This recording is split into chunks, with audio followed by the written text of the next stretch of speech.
straight mo yung manibela, forward mo na konti.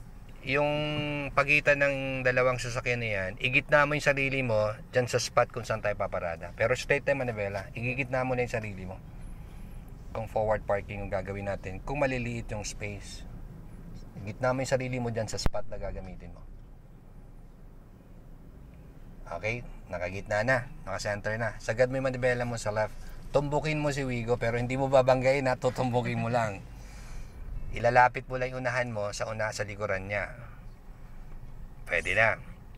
Isagad mo yung manibela mo sa right. Yan, sagad sa right. Ngayon lagay mo sa reverse. Siyempre watch out tayo sa likod na wala tayong maatrasan.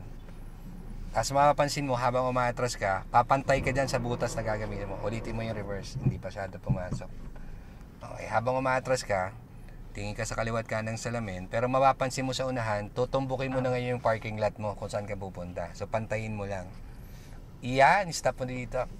Lagay mo na sa first gear. Mas madali ka makakapasok ng parking nose in. Babalansin mo lang sa pagitan ng dalawang sasakyan na to.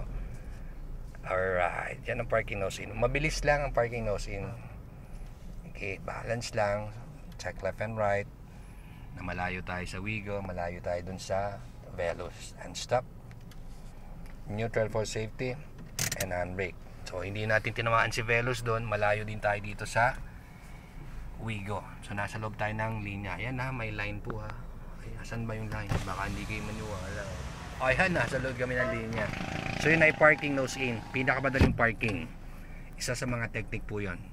So ayan ay dagdag driving tips and tricks sa ating mga student driver. Drive and keep safe always. Pasalamat kayo dito sa magaling kong driver, si Sir Marge. Mabuhay po.